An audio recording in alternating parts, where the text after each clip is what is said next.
को। जैसे कि नाम से क्लियर है, हाइड्रोकार्बन्स ये वो कंपाउंड्स होते हैं जो सिर्फ हाइड्रोजन और कार्बन से ही मिलकर बनते हैं। इनकी क्लासिफिकेशन करते हैं तो दो तरीके से क्लासिफिकेशन हो सकती है, open chain compound and close chain compound. Open chain में सैचुरेटेड, अनसैचुरेटेड। सैचुरेटेड क्या होता है, जिसमें कार्बन कार्बन के बीच में सिंगल बॉन्ड होता है। अनसैचुरेटेड जिसमें मल्टीपल बॉन्ड होता है। मल्टीपल बॉन्ड ये लगा लीजिए डबल भी हो सकता है, मल्टीपल बॉन्ड ये लगा लीजिए ट्रिपल भी हो सकता है। अगर कार्बन कार्बन के बीच में डबल बॉन्ड है तो उसे अल्कीन बोल लेंगे, और अगर कार्बन कार्बन के बीच में मान के चलिए ट्रिपल बॉन्ड है तो उसे आप लोग अल्काइंस बोल देने वाले हो। उसके बाद क्लोज चेन की बात करो तो क्लोज चेन कई तरीके से क्लासिफिकेशन हो सकता है, homocyclic, heterocyclic, aromatic, non aromatic, anti aromatic. But हम सिंपल बात चलते हैं जो हमारी एनसीईआरटी में भी दे रखा है। तो यहाँ पर हम लोग बात करेंगे एलिसाइक्लिक की। एलिसाइक्लिक जिसमें कार्बन कार्बन इस तरह से, ठीक है ना, ये क्लोज चेन होती है। और एरोमेटिक किसे कहते हैं, एरोमेटिक स्पेशली हम लोग बेंजीन के बारे में बात करेंगे। अरोमा वर्ड का मीनिंग होता है फ्रेग्रेंस, कि जो जलने के बाद ना कुछ खुशबू रिलीज करते हैं, ठीक है। और यहाँ पे हम लोग एरोमेटिक किसे कहेंगे, जो फॉलो करते हैं हक्कल रूल को। किसको फॉलो करेंगे, हक्कल रूल को फॉलो करने वाले हैं। अब हक्कल रूल क्या होता है हम आगे देखेंगे, सिंपल सी बात यहाँ पे याद रखिए, बेंजीन, ठीक है ना, बेंजीन। आगे आ जाइए, सबसे पहले हम लोग बात करते हैं इस टॉपिक, इस चैप्टर में ना 4 पार्ट होंगे, alkane, alkene, alkyne and benzene. तो सबसे पहले अल्केन्स की बात करते हैं। Alkanes are saturated hydrocarbons with general formula CnH2n+2। मतलब अगर मैं आपको बोलता हूँ इथेन लिखो तो कार्बन 2 होंगे, हाइड्रोजन उसके डबल से 2 ज़्यादा, 2 का डबल 4 से 2 ज़्यादा 6। अगर कार्बन 3 ले लिए, हाइड्रोजन इसके डबल से 2 ज़्यादा 8। इस तरह से होने वाले हैं। इनका दूसरा नाम होता है पैराफिन्स। पैराफिन्स बोलते हैं इनको क्योंकि इनकी एफिनिटी जो होती है वो लिटल होती है, ये कम रिएक्टिव होते हैं। स्ट्रक्चर की बात करें कुछ इस तरह से इसका स्ट्रक्चर बनाया जा सकता है। CH4 जो होता है वो टेट्राहेड्रल होता है, ठीक है ना, यहाँ पे इस तरह से है। यहाँ पर इसकी हाइब्रिडाइजेशन क्या दे रखी है आपको, sp3। ये हाइड्रोजन ये हेड टू हेड ओवरलैपिंग है, तो ये कौन सा बॉन्ड बना हुआ है, ये हमारे पास बना हुआ है सिग्मा बॉन्ड। आगे मूव करते हैं, नेक्स्ट बात करते हैं आइसोमेरिज्म की। बात करें तो इधर आपको 2 तरह का आइसोमर देखने को मिलेगा, chain and position. I hope आप सबको पता है चेन आइसोमर किसे कहते हैं, जिसमें चेन डिफरेंट हो। जैसे कार्बन की चेन है, ठीक है, इसमें 5 कार्बन है।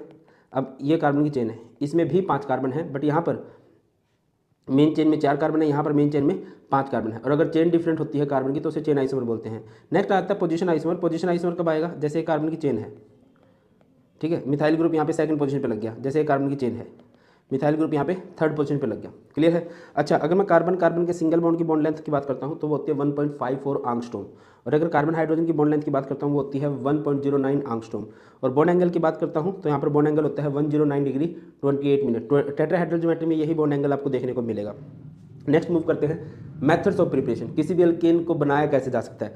सबसे आसान तरीका होता है फ्रॉम अल्कीन्स। अल्कीन्स जहाँ पर कार्बन कार्बन के बीच में डबल बॉन्ड होता है, तो जब आप उसमें हाइड्रोजन जोड़ोगे तो ये डबल बॉन्ड टूटेगा और डबल बॉन्ड सिंगल में बदल जाएगा, और बॉन्ड कम होते हैं तो उधर हाइड्रोजन लग जाता है।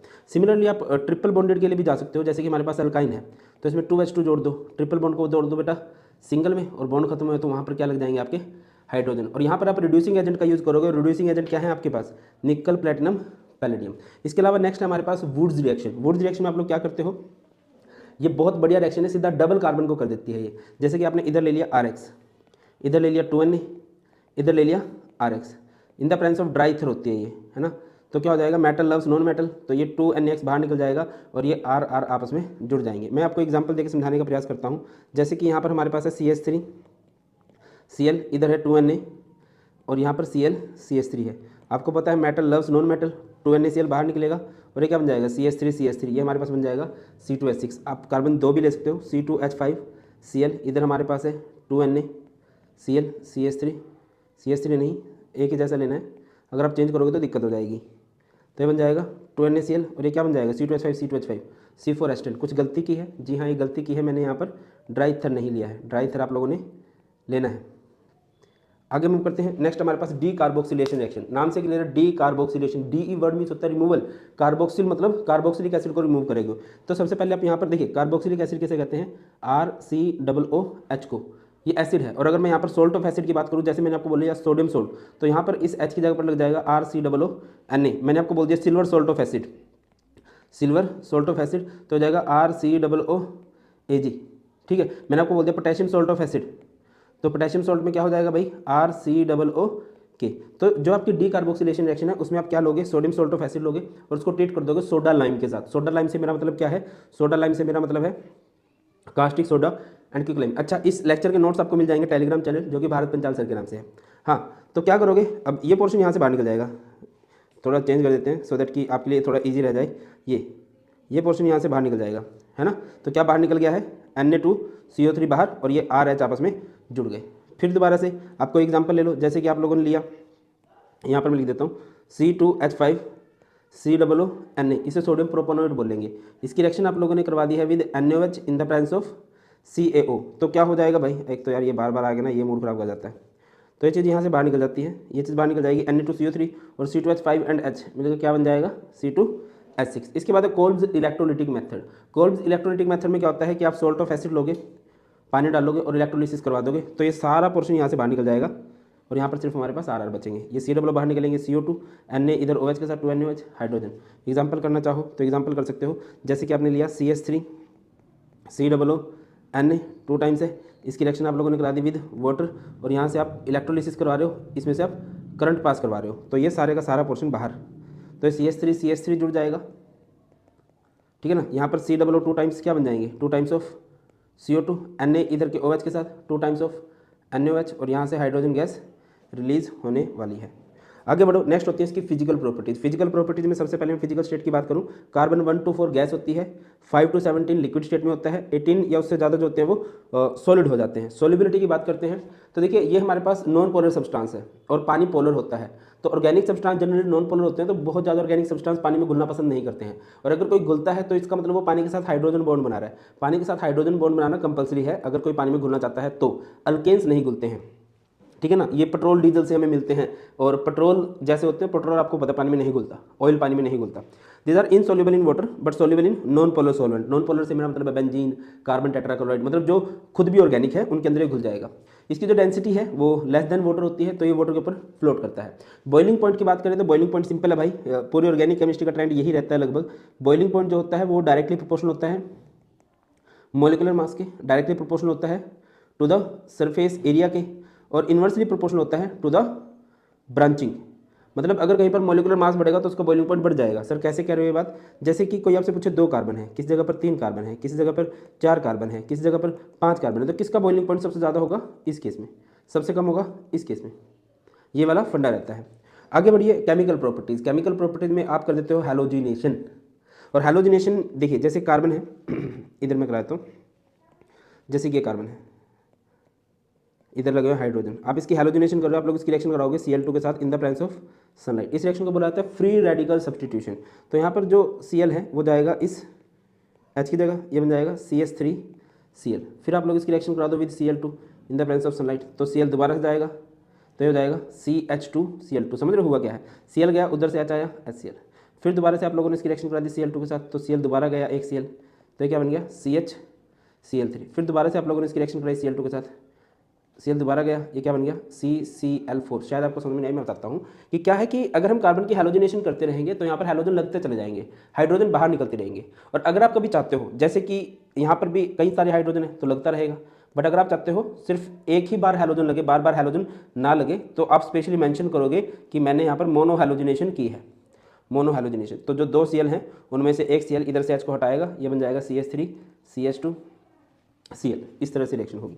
इसके बाद है कंप्लीट कंबस्शन। देखिए अगर एक हाइड्रोकार्बन की कंबस्शन करोगे, उसको जलाओगे, तो प्रोडक्ट में क्या मिलेगा आपको, प्रोडक्ट में आपको CO2 एंड वाटर मिलने वाला है। जैसे कि एग्जांपल लो C3 अल्केन की बात कर रहा हूँ, अगर कार्बन 3 है तो हाइड्रोजन कितने हो जाएंगे, हाइड्रोजन बेटा जी आपके हो जाएंगे 8। आप इसकी ऑक्सीडेशन कर रहे हो, कंबस्शन कर रहे हो, तो क्या होगा, कार्बन है, कार्बन से क्या बनेगा CO2 एंड हाइड्रोजन है, हाइड्रोजन से क्या बनेगा वाटर। कितने CO2 बनेंगे, 3 टाइम्स कार्बन है ना, 3 times of CO2 and 8 hydrogen है ना, 4 टाइम्स ऑफ H2। तो कार्बन और हाइड्रोजन तो बैलेंस, ऑक्सीजन को भी बैलेंस कर लो, 2 ऑक्सीजन है और 2 नहीं, 3 दूनी 6 और 4 10, तो ये 5 इस तरह से। अच्छा, ये तो कंप्लीट कंबस्शन होती है। कंप्लीट कंबस्शन से कार्बन डाइऑक्साइड एंड वाटर बनता है। अगर आप इसकी कैटालिटिक ऑक्सीडेशन करते हो, ठीक है, आप इसको ट्रीट करते हो विद कैटलिस्ट, तो देखिए एक हाइड्रोकार्बन लिया मीथेन, आपने इसको कॉपर के साथ लिया है तो मिथेनॉल बनेगा। बेटा याद रखिए कि इसकी प्रेजेंस में क्या बनता है, कॉपर की प्रेजेंस में मिथेनॉल। अगर आपने लिया MO2O3 मोलिब्डेनम ऑक्साइड, तब आपका बनेगा मिथेनल। और अगर आपने लिया है मैग्नीज सॉल्ट ऑफ एसिड, तो आपका बनेगा कार्बोक्सिलिक एसिड। कॉपर के साथ क्या बनेगा, मिथेनॉल। मोलिब्डेनम ऑक्साइड के साथ क्या बनेगा, मिथेनल। और अगर आपने मैग्नीज सॉल्ट ऑफ एसिड लिया है तो आपके पास बनेगा कार्बोक्सिलिक एसिड। आगे बढ़ जाइए, आइसोमराइजेशन। आइसोमराइजेशन क्या होता है, same molecular formula different structure, ठीक है। अगर आपने एक अल्केन ले लिया जैसे कि C6H14 है, यहाँ पे आपने रिएजेंट लिया AlCl3HCl, तो आप देखोगे कि ये जो एन हेक्सेन है, जो एक सीधी चेन है, ये ब्रांचेस की फॉर्म में एग्जिस्ट करेगा। और अगर आप यहाँ पे देखो तो आपको चेन आइसोमर दिखाई दे रहा होगा। इसके बाद हमारे पास आता है एरोमेटाइजेशन। एरोमेटाइजेशन मतलब आपने 6 कार्बन का एक हाइड्रोकार्बन ले लिया, 6 से ज़्यादा भी ले सकते हो, है ना, लिया, और कंडीशन ली है, यहाँ पर आपने Cr2O3 ले लिया, टेम्परेचर ले लिया बहुत ज़्यादा 773 केल्विन, एटमॉस्फेरिक प्रेशर ले लिया 10 to 20। आप ऑब्जर्व करोगे कि ये भाई साहब किस में कन्वर्ट हो गए हैं, बेंजीन में, और प्लस में हाइड्रोजन बन रहे होंगे। ये H2O नहीं, अच्छा अगर कार्बन आप 6 से ज़्यादा ले लेते हो, आप 7 ले लेते हो, तो 6 कार्बन की बेंजीन और 1 कार्बन ऊपर लगा रहेगा, टोल्यूइन बन जाएगा। अगर 8 कार्बन ले लेते हो, 6 कार्बन की बेंजीन और ऊपर 2 कार्बन अल्काइल ग्रुप में इथाइल की फॉर्म में एग्जिस्ट करेंगे, समझ रहे हो। इसके बाद आता है हमारे पास पायरोलिसिस। पायरोलिसिस मीन्स होता है ब्रेक डाउन करना, किसी भी सब्सटेंस की ब्रेकिंग करवा देना। जैसे कि C6H14 है, अगर आप इसको ब्रेक डाउन करोगे तो स्मॉलर पार्ट्स के अंदर ब्रेक हो जाएगा, जैसे कि यहाँ पर 4 2 3 2 1। हाँ, इसमें आप देखोगे कि हाइड्रोजन कार्बन बैलेंस कर लेना, अल्कीन और अल्केन आपको देखने को मिलने वाले हैं। जैसे कि लास्ट में देखो C3H6 है, डबल हाइड्रोजन है तो ये अल्कीन है, C2H4 है ये अल्केन है, और ये CH4 है, डबल से 2 ज़्यादा है तो अल्केन है। नेक्स्ट आपको कन्फर्मेशनल आइसोमर देखने को मिलते हैं। कन्फर्मेशनल आइसोमर क्या होता है कि सिंगल बॉन्ड के अराउंड में ग्रुप जो है रोटेशन शो करते हैं, तो मिलियंस ऑफ स्ट्रक्चर आपको देखने को मिलते हैं। क्या होते हैं conformational isomer? Different arrangement of atom in space due to the free rotation of group around carbon carbon single bond are called conformational isomers. ठीक है, एक होती है एलिप्स फॉर्म, एक होती है स्टैगर्ड फॉर्म, ठीक है। और ये साहॉर्स प्रोजेक्शन है। साहॉर्स में देखिए क्या होगा, जैसे कि ये बॉन्ड है, यहाँ पर आपने हाइड्रोजन लगा रखे हैं, अगर आप इसके बिल्कुल बैक साइड में हाइड्रोजन लगाते हो तो ये होती है एलिप्स, ठीक है। और अगर ऐसे है हाइड्रोजन हाइड्रोजन हाइड्रोजन हाइड्रोजन, और अगर आप इसको ऐसे कर दो, बिल्कुल उल्टा कर दो, तो हो जाती है इसकी स्टैगर्ड फॉर्म। नोटिस कर पा रहे हो? सामने वाले के रिस्पेक्ट में पीछे वाले को देखो तो आपको इस तरह देखने को मिलेगा। नेक्स्ट हमारे पास एक न्यूमैन प्रोजेक्शन आती है। न्यूमैन में ना आप एक इस तरह से सर्कल लगाते हो, इसका फ्रंट कार्बन इसके बैक साइड में, इधर हाइड्रोजन लगा रखे हैं, अरे यार ये सर्कल है, ये है हाइड्रोजन हाइड्रोजन हाइड्रोजन, इसके जस्ट बैक साइड में हाइड्रोजन हाइड्रोजन हाइड्रोजन, ये एलिप्स फॉर्म है। और अगर आपको इसकी स्टैगर्ड फॉर्म बनानी हो तो ये सर्कल है, इधर हाइड्रोजन हाइड्रोजन हाइड्रोजन, बिल्कुल उल्टा कर दो, इधर हाइड्रोजन इधर हाइड्रोजन इधर हाइड्रोजन। ये कौन सी फॉर्म होती है बेटा? जिसकी स्टैगर्ड फॉर्म होती है। यहाँ पर हमारा अल्केन कंप्लीट होता है। तो पहले मैं आपसे कुछ एग्जांपल पूछ लेता हूँ अल्केन्स के नोमेनक्लेचर के, कमेंट सेक्शन में बता देना, हाइड्रोजन पूरे कर लेना कि भाई इनका नाम क्या है, ठीक है ना। ये है, कमेंट सेक्शन में इनके नाम बता देना। अब आगे बढ़ते हैं और बात करते हैं अल्कीन। देखिए अल्कीन्स किसे कहते हैं? जिसमें कार्बन कार्बन के बीच में आपको कौन सा बॉन्ड देखने को मिलेगा? कार्बन कार्बन के बीच में आपको डबल बॉन्ड देखने को मिलने वाला है। इनका जनरल फॉर्मूला क्या होता है? इनका जनरल फॉर्मूला होता है CnH12। इनका दूसरा नाम होता है ओलेफिन्स। ओलेफिन्स का मतलब क्या होता है? ऑयल लाइक, ठीक है ना, ऑयल की तरह ये होते हैं। अगर मैं इनके स्ट्रक्चर्स की बात करता हूँ तो स्ट्रक्चर किस तरह से होता है भाई? जैसे कि आप एक अल्कीन ले लो। अच्छा मैं पहले यहाँ पे ना एक इथेन का स्ट्रक्चर बना के दिखाना चाहूँगा। इथेन होता है C2H6 और इथीन होता है C2H4। इसको ऐसे भी लिख सकते हो ना, C ऐसे H H H H H H, ठीक है। अगर मैं आपसे पूछूं यहाँ पर इस कार्बन की हाइब्रिडाइजेशन क्या है? इस कार्बन की हाइब्रिडाइजेशन है sp3। इस कार्बन की हाइब्रिडाइजेशन क्या है? इस कार्बन की हाइब्रिडाइजेशन है sp3। sp3 है तो ज्योमेट्री क्या होगी? टेट्राहेड्रल। और अगर आप टेट्राहेड्रल को बनाना चाहो ना, कुछ इस तरह से बनाया जा सकता है। अगर आप नोटिस करो, आप इसको इस तरह से बना सकते हो। सिमिलरली इस कार्बन की हाइब्रिडेशन क्या है? sp3, तो इसकी भी ज्योमेट्री आप इस तरह से बना के दिखा सकते हो, ठीक है। sp3 है, sp3 है। अब इनको जोड़ दो, अभी हेड टू हेड ओवरलैपिंग हो गई है इन कार्बन्स की। ये जो कार्बन है जो sp3 हाइब्रिडाइजर, ये जो कार्बन है, यहाँ पर हाइब्रिडेशन हो गई तो यहाँ पर सिग्मा बॉन्ड है। यहाँ पर इसके पास 3 हाइड्रोजन है तो ये हाइड्रोजन एस ब्लॉक के होते हैं, स्फेरिकल शेप होती है इनकी, तो यहाँ पर भी sigma bond sigma bond sigma bond, यहाँ पर भी हाइड्रोजन हाइड्रोजन हाइड्रोजन हाइड्रोजन, यहाँ पर भी sigma sigma sigma. On the other hand अगर आप C2H4 का स्ट्रक्चर बनाना चाहते हो, C2H4 में क्या होगा? C डबल बॉन्ड C, इधर H2 इधर H2 इसकी हाइब्रिडेशन क्या होगी बेटा जी? अगर आप इसकी हाइब्रिडेशन देखो तो इसकी हाइब्रिडेशन होगी sp2, इस कार्बन की हाइब्रिडेशन होगी sp2, यही होगी ना। तो कर दो भाई, ये कार्बन है, sp2 हाइब्रिडेशन क्या होती है? ट्राइगोनल प्लेनर होगी ना ज्योमेट्री, गलत बना दिया, इस तरह से, कुछ इस तरह से, इसकी भी कुछ इस तरह से। sp2 में ट्राइगोनल प्लेनर, तो सबसे पहले तो ओवरलैपिंग करा दो, ये इन कार्बन्स की ओवरलैपिंग कराई, हेड टू हेड ओवरलैपिंग। और हेड टू हेड जब इन कार्बन्स की ओवरलैपिंग हुई है यहाँ पर, तो ये कौन सा बॉन्ड है? सिग्मा। और यहाँ पर साइडों में क्या लगे होंगे? यहाँ पर साइडों में आप लोगों को लगे मिलेंगे हाइड्रोजन्स, है ना। यहाँ पर भी ये भी सिग्मा बॉन्ड है, ये भी सिग्मा सिग्मा सिग्मा। अब आ जाओ, आपके पास क्या बचे हैं? देखिए sp2 है, यानी p के 2 ऑर्बिटल यूज हो पाए, p का एक ऑर्बिटल तो स्टिल वैकेंट है ना। यहाँ पर इसके पास भी p का ऑर्बिटल वैकेंट है, इसके पास भी p का ऑर्बिटल वैकेंट है। तो यहाँ पर क्या होगी आपके पास साइड वाइज ओवरलैपिंग होगी, ठीक है, हेड टू हेड नहीं, साइड वाइज। और साइड वाइज ओवरलैपिंग जब होती है तो पाई बॉन्ड देखने को मिलता है इस तरह से। मैं आपको इथाइन का स्ट्रक्चर बना के बता देता हूँ। इथाइन का फॉर्मूला होता है C2H2। समझिएगा, यहाँ पर कार्बन कार्बन के बीच में ट्रिपल बॉन्ड होता है, C इधर H इधर H। अगर ट्रिपल बॉन्ड है तो हाइब्रिडेशन क्या होगी, sp। और अगर हाइब्रिडेशन sp है तो ज्योमेट्री क्या होगी बेटा, यहाँ पर ज्योमेट्री आप लोगों को देखने को मिलने वाली है लीनियर, इस तरह से। ओके, यहाँ पर इसकी भी आप लीनियर ज्योमेट्री बना दो इस कार्बन की, फिर इनको जोड़ो, कार्बन को जोड़ दिया, ठीक है सर, बहुत शानदार। इनके पास एक एक हाइड्रोजन जुड़ा हुआ है, वो भी हेड टू हेड ओवरलैपिंग करेंगे। अब पी का तो एक एक ऑर्बिटल है ना, 2 ऑर्बिटल तो वैकेंट पड़े हैं, इसके पास भी पी के 2 ऑर्बिटल जो है वो वैकेंट है, इस कार्बन के पास, इस कार्बन के पास भी पी के 2 ऑर्बिटल जो है वो वैकेंट है। उनमें कौन सी ओवरलैपिंग देखने को मिलेगी, यहाँ पर साइड वाइज।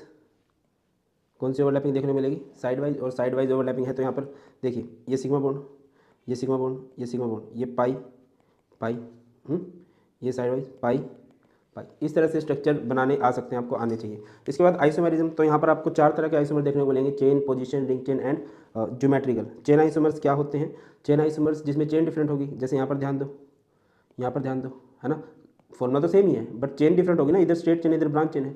पोजीशन में आपके डबल बॉन्ड की पोजीशन डिफरेंट हो जाएगी, जैसे इसका नाम है ब्यूट 1 इन, इसका नाम हो जाएगा ब्यूट 2 इन। रिंग चेन कब एग्जिस्ट करते हैं, जब आपका ओपन चेन स्ट्रक्चर भी हो और क्लोज चेन स्ट्रक्चर भी हो, जैसे कि ये 3 कार्बन का ओपन चेन स्ट्रक्चर और यहाँ पर इसका क्लोज चेन।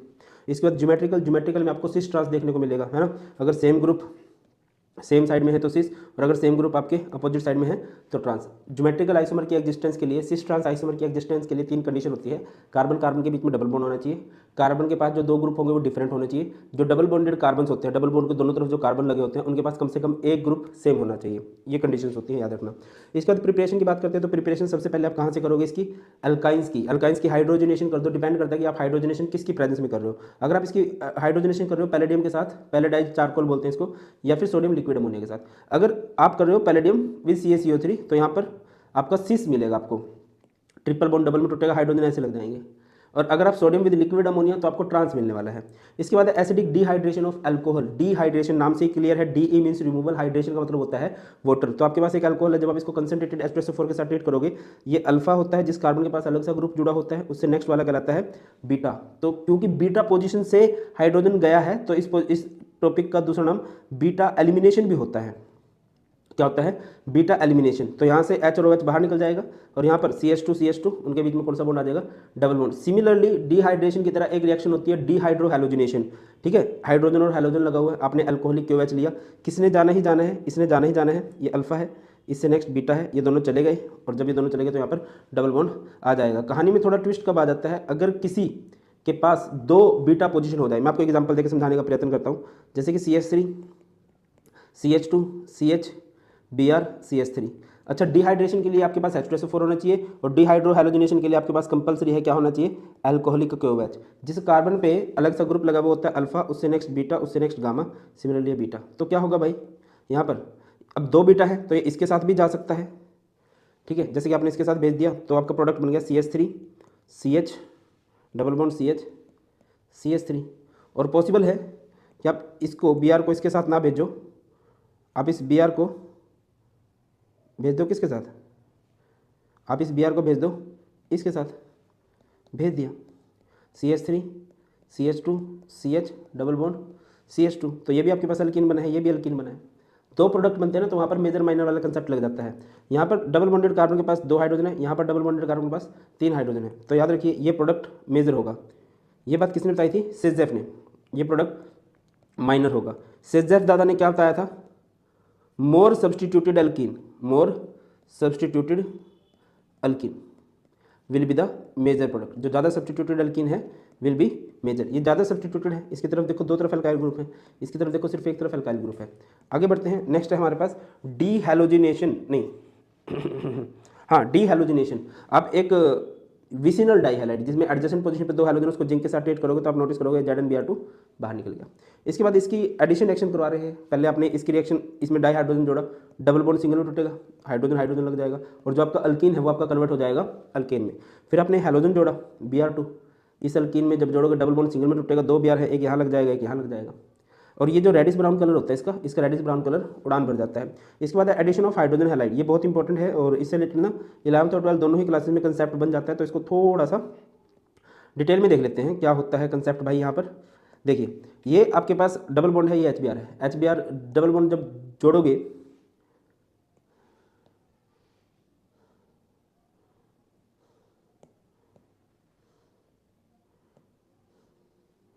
इसको तो लिख रहा हूँ, ठीक है ना, और इसको यहाँ से उड़ा दे रहा हूँ,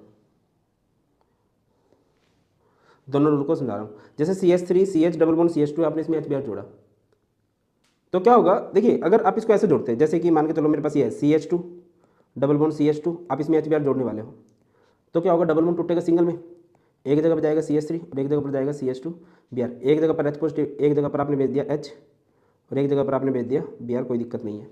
ये सिमेट्रिकल अल्कीन है। कहानी में ट्विस्ट कब आता है, जब आपके पास अनसिमेट्रिकल अल्कीन हो, तो कौन कहाँ जाए, यहाँ पर लगता है डिफॉल्ट रूल है मार्कोनिकोफ। मार्कोनिकोफ रूल क्या बोलता है, नथु लाल हलवाई, negative portion of the additive will goes to that carbon having lower number of hydrogen, कि जो आपका नेगेटिव पोर्शन है वो लोअर हाइड्रोजन के पास जाएगा। तो HBr में जो Br नेगेटिव है वो लोअर के पास, यानी कि इधर और ये इधर। अब जब कोई काम बढ़िया चलता है उसका एंटी भी आता है। अब HBr है और अगर आपने यहाँ पे ऑर्गेनिक पेरोक्साइड ले लिया, HBr है आपने यहाँ पर ले लिया ऑर्गेनिक पेरोक्साइड, तो आपका एंटी मार्कोनिकोफ रूल लगेगा। और एंटी मार्कोनिकोफ रूल क्या बोलता है, NHH नथु हरा हलवाई, नेगेटिव कहाँ जाएगा, हाइयर के पास, जैसे कि H पॉजिटिव है Br नेगेटिव है, तो नेगेटिव जाएगा हाइयर के पास। और ये इधर देखिए ये लग गया, ये CH3, ये CH2 और ये CH2Br। इस तरह से कहानी घटित हो जाती है। आगे बढ़ते हैं ओजोनोलिसिस। ओजोनोलिसिस बहुत सिंपल है, डबल बॉन्ड को तोड़ दो, बाजू में ऑक्सीजन को जोड़ दो। ये आपके पास एक अल्कीन है, इसमें आप ओजोन जोड़ोगे विद ZnH2O, तो ये डबल बॉन्ड टूट जाएगा, इधर ऑक्सीजन जुड़ जाएगा, इधर ऑक्सीजन जुड़ जाएगा। नोटिस करो, कोई भी आपके पास एक अल्कीन है, कुछ इस तरह मान के चलो CH3 CH double bond CH3 CH3, आप लोग उसमें जोड़ उसकी ओजोनोलिसिस करवाना चाह रहे हो, तो यहाँ पर क्या हो जाएगा भाई, डबल बॉन्ड को तोड़ दो और बाजू में ऑक्सीजन को जोड़ दो, ये क्या हो जाएगा CH3 C double bond O H, इधर CH3 C double bond O CH3, इस तरह से हो जाएगा। इसके बाद पॉलीमराइजेशन। पॉलीमराइजेशन क्या होता है, मोनोमर समझते हो, मोनोमर बोला जाता है सिंगल यूनिट और पॉलीमर होता है बहुत सारी यूनिट। इसको एन टाइम्स करो, एन सामने लगेगा, डबल बॉन्ड सिंगल टूट जाएगा। Addition of water, addition of water भी मार्कोनिकोफ रूल के अकॉर्डिंग आप लोग करोगे। जैसे कि आपने इसमें H2 जोड़ा, H2 में क्या होगा, H पॉजिटिव OH नेगेटिव, और मार्कोनिकोफ रूल क्या होता है, नथु लाल हलवाई, negative will goes to lower, तो जो आपका नेगेटिव पोर्शन है वो लोअर के पास, वो इधर आएगा और ये इधर, ये क्या बन जाएगा CH3 CH OH और इधर CH3। क्या तुम भी टेंशन ले रहे हो, यहाँ पर हमारा अल्कीन जो है खत्म होता है। इसके बाद हमारे पास आता है अल्काइंस। अल्काइंस किसे कहते हैं, जिसमें कार्बन कार्बन के बीच में कौन सा बॉन्ड देखने को मिलता है, ट्रिपल। बट पहले मैं, और इनका जनरल फॉर्मूला क्या होता है, CnH2n-2, ठीक है ना। और स्ट्रक्चर तो हम ऑलरेडी कर ही चुके हैं। ये आपको कौन से आइसोमर शो कर सकता है, chain isomer, position, functional and metamers. अगर एसिडिक करैक्टर की बात करें तो याद रखिए, जो sp हाइब्रिडाइजेशन होती है उसकी एसिडिक स्ट्रेंथ ज़्यादा होती है sp2 से sp3 से, ये ऑर्डर होता है। जितना ज़्यादा s करैक्टर होता है ना उतना ज़्यादा एसिडिक स्ट्रेंथ होता है। तो सबसे ज़्यादा s करैक्टर आप देखोगे कहाँ देखने को मिलता है, अल्काइंस में, और सबसे कम अल्केन्स में। दैट्स वाई अल्काइंस जो बॉन्ड होता है वो सबसे ज़्यादा एसिडिक माने जाते हैं। अच्छा लगे हाथ कुछ अल्कीन्स के नोमेनक्लेचर ही कर दो यार, हैं आसान सा ही देते हैं, कमेंट सेक्शन में इन सभी का नाम कर दो। क्लियर है, एक बार तो बात करते हैं अल्काइंस की प्रिपरेशन की, कि इसको प्रिपेयर कैसे किया जा सकता है। तो सबसे पहले हम लोग इसको प्रिपेयर करते हैं from calcium carbide. Calcium carbide क्या होता है, CaC2। आप लोग इसको ट्रीट करते हो विद वाटर 2H2। तो क्या होगा कि जो इसका कैल्शियम है वो इसके OH के साथ जाता है, और इसके जो दो कार्बन है वो यहाँ से दो हाइड्रोजन को निकालते हैं, HOH है ना 2 टाइम्स। तो ये दो कार्बन दो हाइड्रोजन के साथ कुछ इस तरह CH और ये CaOH ट्वाइस। क्लियर है। इसके बाद नेक्स्ट हमारे पास फ्रॉम विसिनल डाइहैलाइड। विसिनल समझते हो ना, जब कार्बन पे लगातार दो हाइड्रोजन लगे, आपने इसको ट्रीट करना है विद अल्कोहलिक KOH। तो होगा क्या, जब इसको अल्कोहलिक KOH के साथ ट्रीट करोगे तो यहाँ से HBr, तो ये हमारे पास क्या बन चुका है CH2 एंड ये डबल बॉन्ड CHBr। फिर आप लोग इसे ट्रीट करोगे NaNH2, तो यहाँ से HBr भी बाहर निकल जाएगा और ये हमारे पास क्या बन चुका होगा, एक अल्काइन बन चुका होगा। आगे बात करते हैं इसकी केमिकल प्रॉपर्टीज़ की। केमिकल प्रॉपर्टीज़ ये इंपॉर्टेंट है, आपको 12th क्लास में भी देखने को मिलेगी। जैसे कि आपने इसमें वाटर का एडिशन किया तो एक जगह पे H जाएगा, एक जगह पर OH जाएगा, ये हमारे पास क्या बन चुका होगा, इनोल। इनोल में आप देखोगे कि यहाँ पर टोटोमराइजेशन एग्जिस्ट करेगी। टोटोमराइजेशन से क्या होगा कि डबल बॉन्ड माइग्रेट कर जाएगा टुवर्ड्स मोर इलेक्ट्रोनेगेटिव और हाइड्रोजन इसका आ जाएगा इधर। तो यहाँ पर आप देखोगे कि आपके पास एल्डिहाइड बन गया। आप किसी और पे भी लगा सकते हो सेम, जैसे कि आपके पास एक और एल्काइन है, जैसे कि ये है, बहुत शानदार है ना, जैसे कि आपके पास ये है CH3 C triple bond CH, आपने इसमें वाटर का एडिशन किया इन द प्रेजेंस ऑफ, क्या लेना है आप लोगों ने, H2SO4 and HgSO4। Markovnikov rule के अकॉर्डिंग एडिशन होगी, H पॉजिटिव OH नेगेटिव, क्या होता है Markovnikov, negative will goes to lower, तो OH इधर जाएगा और H इधर जाएगा, ये क्या बन चुका होगा CH3 C OH और यहाँ पर डबल बॉन्ड CH2। इसके बाद आप लोग क्या देखोगे कि यहाँ पर आपको क्या देखने को मिलेगा, टोटोमराइजेशन। टोटोमराइजेशन में क्या होगा कि जो पाई बॉन्ड है माइग्रेट कर जाएगा टुवर्ड्स मोर इलेक्ट्रोनेगेटिव और हाइड्रोजन इधर, ये हो जाएगा CH3 C double bond O CH3। क्या दिक्कत आ रही है, आगे बढ़ते हैं। नेक्स्ट हमारे पास एडिशन ऑफ हाइड्रोजन, आपने किया भी है पहले कि एक अल्काइन में हाइड्रोजन जोड़ोगे अल्कीन बन सकता है, फिर हाइड्रोजन जोड़ोगे तो आपके पास अल्केन बन जाएगा। नेक्स्ट है पॉलीमराइजेशन, आपने अल्काइन लिए, आप देखो खास तरह से आप लोगों ने अल्काइन लेने हैं, 6 हो गए टोटल कार्बन, तो आप देखोगे सिंगल सिंगल बॉन्ड आगे शिफ्ट करवा के इसको रेड हॉट आयरन ट्यूब में 873 केल्विन पे जब गर्म करेंगे एक अल्काइन को, तो आपको क्या मिलेगा, यहाँ पर बेंजीन मिल जाएगा। तो ये होता है भाई ये इसकी केमिकल प्रॉपर्टीज़ हैं, ज़्यादा नहीं है। नेक्स्ट हमारे पास एरोमेटिक हाइड्रोकार्बन्स आते हैं। एरोमेटिक हाइड्रोकार्बन्स किसे कहते हैं, those hydrocarbons which contain benzene ring, ठीक है, इसके अलावा भी हो सकते हैं बट हम जनरली बेंजीन रिंग वाले को ही प्रेफर करते हैं। और मैंने स्टार्टिंग में बोला था जो हक्कल रूल को फॉलो करे, हक्कल रूल क्या होता है, जिसके पास प्लेनर स्ट्रक्चर हो, sp2 हाइब्रिडाइजेशन हो, है ना, साइक्लिक स्ट्रक्चर हो, 4n+2 पाई इलेक्ट्रॉन हो। 4n+2 का मतलब क्या है, n की जगह कुछ भी पुट करो, तो n की जगह मान लो 0 पुट कर दिया तो 2 पाई इलेक्ट्रॉन्स आ गए, 2 के बाद 6 पाई इलेक्ट्रॉन्स आ गए, 6 के बाद 10 पाई इलेक्ट्रॉन्स आ गए, 10 के बाद 14 पाई इलेक्ट्रॉन्स आ गए, इस तरह से हो जाता है। जैसे कि हम लोग बात करते हैं कि हमारे पास एक बेंजीन है, क्या ये हमारे पास एरोमेटिक हाइड्रोकार्बन है, क्या ये हक्कल रूल को फॉलो कर रहा है, तो इसका आंसर है येस, ये हक्कल रूल को फॉलो कर रहा है। कैसे, पहली कंडीशन होती है कि हमारा कंपाउंड जो है साइक्लिक होना चाहिए, तो ये साइक्लिक तो है ना, बंद स्ट्रक्चर है।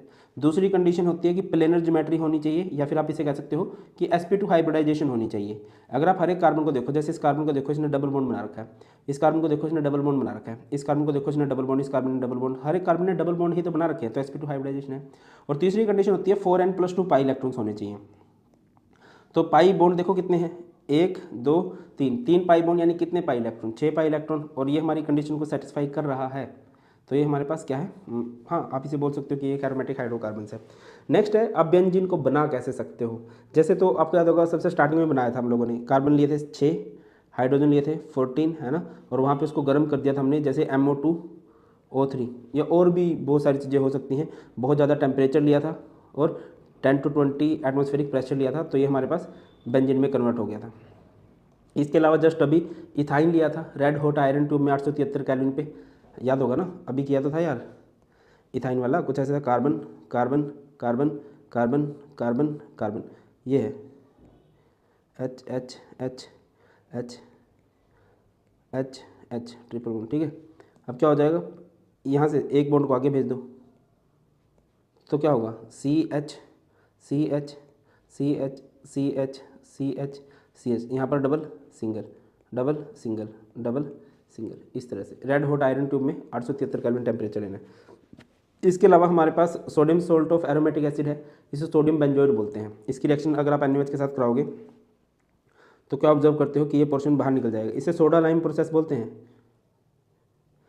है ना, Na2CO3 बाहर और बेंजीन OH है, इसे फिनोल बोलते हैं। फिनोल को जब हम जिंक के साथ ट्रीट करते हैं ना, जिंक इसके ऑक्सीजन को लेकर बाहर चला जाता है और यहाँ पर हमारे पास नॉर्मली बेंजीन बच जाता है। बेंजीन की जो सबसे फेमस रिएक्शन होती है वो होती है इसकी इलेक्ट्रोफिलिक सब्स्टिट्यूशन रिएक्शन, ठीक है। जैसे कि आप लोगों ने क्या किया, आप लोगों ने इसको ट्रीट किया विद HNO3, तो यहाँ से क्या आएगा, यहाँ से बेटा जी आ जाएगा NO2 पॉजिटिव, क्या जाएगा NO2 पॉजिटिव, वो बेंजीन पे अटैक करेगा, बेंजीन पे जुड़ेगा NO2 नाइट्रोबेंजीन। जैसे अपने Cl2FeCl3 इस रिएक्शन को क्लोरीनेशन कहते हैं, यहाँ से Cl पॉजिटिव आएगा और बेंजीन के ऊपर लग जाएगा Cl, तो ये बन गया क्लोरोबेंजीन, इस रिएक्शन को क्लोरीनेशन कहते हैं। आपने Br2 ले लिया, यहाँ से आएगा Br पॉजिटिव, इलेक्ट्रोफिलिक सब्स्टिट्यूशन बोलते हैं इसको, क्योंकि ये इलेक्ट्रोफाइल है, इलेक्ट्रॉन की जरूरत है नहीं, तो जुड़ेगा ब्रोमोबेंजीन बन जाएगा।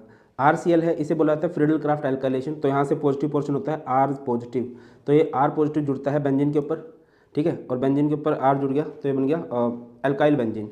फिर उसके बाद आप लोगों ने RCOCl लिया, यहाँ पर होगा RCO पॉजिटिव, तो ये जुड़ेगा, इसे बोलते हैं फ्रीडल क्राफ्ट एसाइलेशन COR, ठीक है। H2SO4 लिया, H2SO4 में क्या आता है बेटा जी, SO3H पॉजिटिव आ जाता है, बेंजीन के ऊपर जुड़ेगा और बेंजीन के ऊपर ये बन गया बेंजीन सल्फोनिक एसिड, और इस प्रोसेस को बोला जाता है सल्फोनेशन, क्लियर है? इस तरह से हो जाएगा कि नहीं? केमिकल प्रॉपर्टीज में यही इसकी बहुत फेमस रिएक्शंस होती हैं।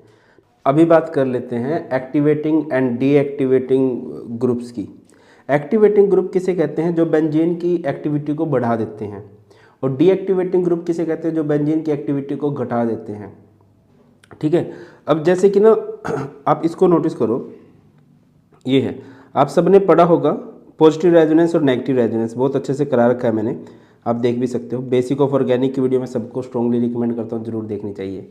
ठीक है बेटा, तो देखिए यहाँ पर अगर आप नोटिस करिए बेंजीन के ऊपर जो ग्रुप लगा अगर उसके पास लोन पेयर है ना तो पॉजिटिव रेजोनेंस शो करेगा, और पॉजिटिव रेजोनेंस की वजह से अगर कोई भी ग्रुप यहाँ पर अटैक करेगा तो वो ऑर्थो एंड पैरा पोजिशन पर अटैक करेगा।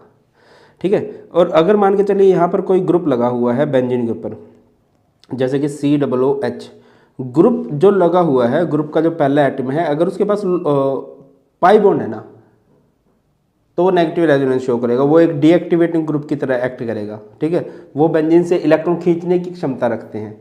और जब वो यहाँ पर पॉजिटिव रेजोनेंस होगी, यहाँ पर नेगेटिव, और ये क्या होंगे? ये मेटा डायरेक्टिंग होंगे। आप नोटिस करोगे कि ये मेटा डायरेक्टिंग है। इस तरह से कहानी चलती है। बात क्लियर होती है कि नहीं?